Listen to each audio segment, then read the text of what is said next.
guys, welcome back to my channel. So this is Irish again. At ang gagawin natin ngayon ay magre-review tayo ng EV Advance Uncover 2. Yan siya.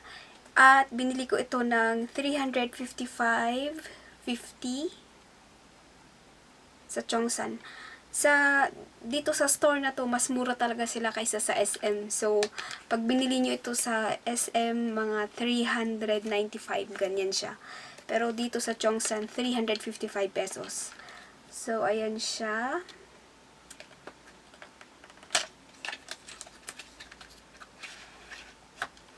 And then, ito yung itsura niya.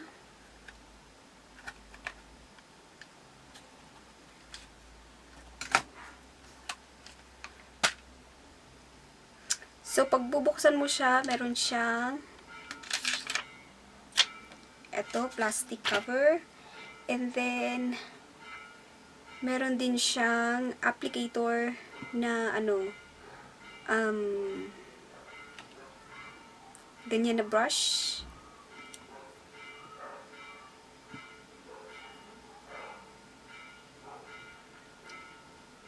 So, yan. And then, meron siyang 12 shades. Yan. Pakita ko yung mga colors. So, yan ang mga kulay niya. Close up.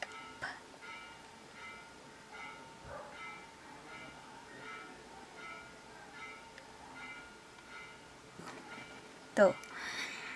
Merong ito, 1, 2, 3, 4, 5. Meron siyang 5 shimmers. And then, merong 7 na matte.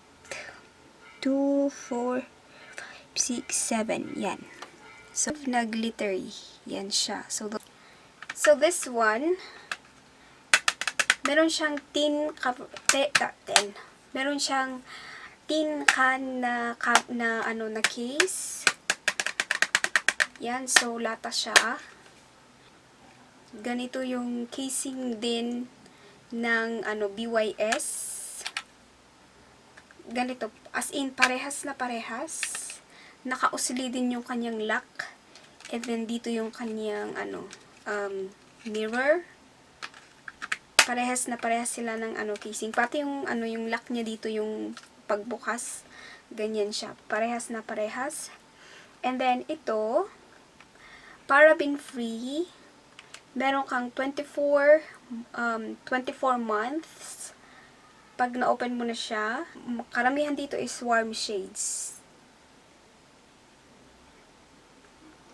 And, sunset inspired, kaya meron siyang mga orange, reds, ganon, ang colors. Now, ito yung niya, yung colors, and then ito yung nasa box. So this is yung nasa box. And then dito naman yung totoo. So yung iba, hindi sila talaga magkakulay. Yan. And then, tignan natin yung kanyang swatches. I-swatch ko nga.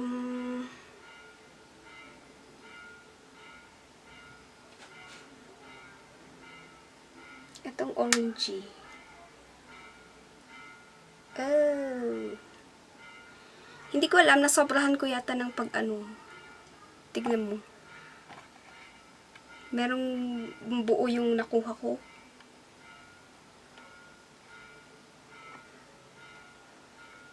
And then, pag i-swatch natin siya. Okay. So, ito yung orange. Itong red.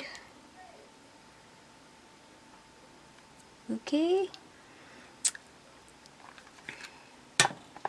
Yan siya. Actually, yung swatch niya, kung titignan ninyo, yan, merong powder. May powder siya dyan, oh. See? Yan, nahulog. It's pigmented, pero pigmented siya kaso lang powdery. Yan, oh. And then, let's try naman sa kanilang, yung kanilang shimmery. Try natin ito. Ito.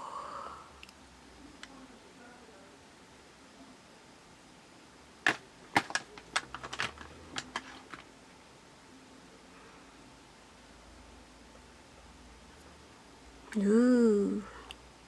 Maganda yung shimmer niya, ha? Maganda yung shimmer nila. Hindi siya namumuo. Try natin yung iba.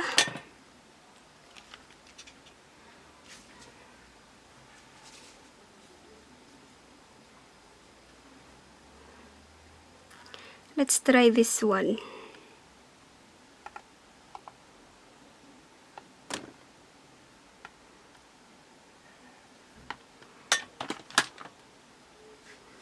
Then,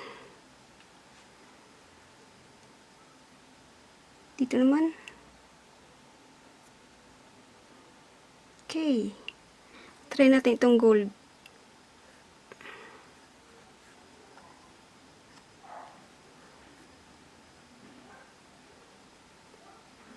Ayan, nakita nyo ba? Powdery siya. Kahit try nga natin ng isang swipe lang. Okay yan. Ito yung dalawang swipe. And then, ito yung isang swipe. Now, ilagay natin dito sa kamay ko. Swatch natin siya. Tingnan natin kung anong magiging itsura.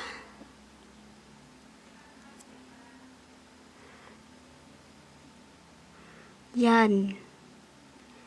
Powdery. It is a bit powdery, pero ano yung pigment niya? Pigmented siya.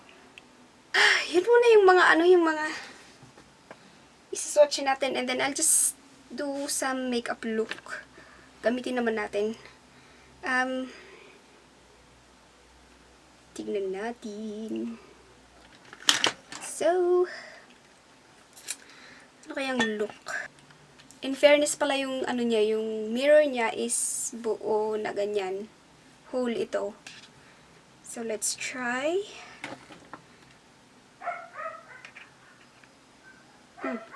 Okay. So, yun nga. Powdery siya. See? It's powdery.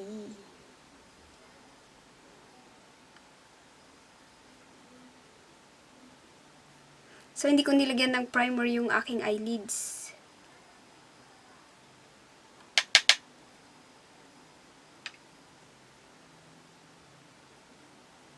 And then, gamitin natin yung red. Yan, yung red. This one. Hindi ko alam kung ano yung magiging itsura niya, but tignan natin. It's an experiment. So, let's try. Itong red. Try natin siya.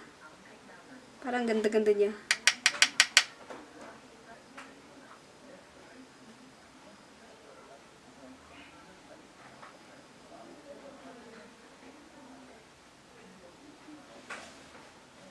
Yan siya, guys. And then, meron pa ba akong pwedeng idagdag?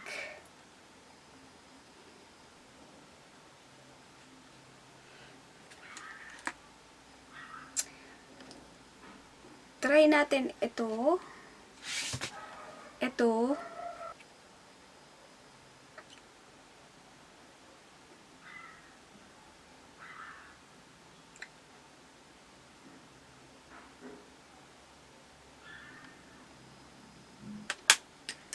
Okay, so yan siya. May pagka-gold yung ating nilagay ko dito sa loob.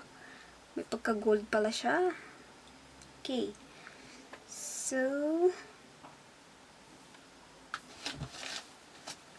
and then let's do the contour and everything. So, ayan na guys. This is the final look. And,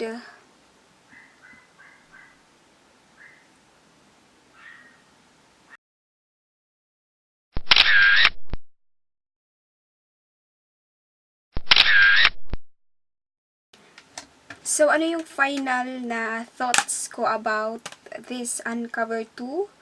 So, ayan siya. As you can see, nakita nyo naman yung mga pigment, yung mga colors niya. It is very pigmented. Ang ano lang sa kanya, it's very chalky. Pero for the price na na 355 pesos, i-compare mo siya dito, 300, halos parang 3 times na siya ng ng BYS or 2 times. Kasi mga 1,000 plus, mga ganyan yung BYS, or kung minsan nagsisale sila ng below 1,000. At saka maganda yung yung mga color selection nila, especially this summer. Maganda yung color selection nila. Merong mga warm tones, yan, at saka meron silang glitters. So, yan. And then, paraben free, kaya maganda siya, 12 shades. And then, yun na nga. Yung color payoff niya is maganda, chalky lang, yun lang ang problema dito. Yun lang naman ang downfall na ano ko dito, yung lang yung pagka-chalky niya, pero pigmentation wise, price wise, at saka ilan ba to? 12 grams yung isang ganito. It's already worth it yung price niya. And then, makakagawa ka ng iba't ibang look. So, yan. Sa akin, ito yung na-come up ko. Gusto kong gamitin kasi yung red. Kasi wala akong red na na eyeshadow. So, excited ako siyang gamitin. And this is the look that I was able to come up with. And, yan siya, guys. So, that's it. Thank you very much for watching and have a nice day. Bye-bye.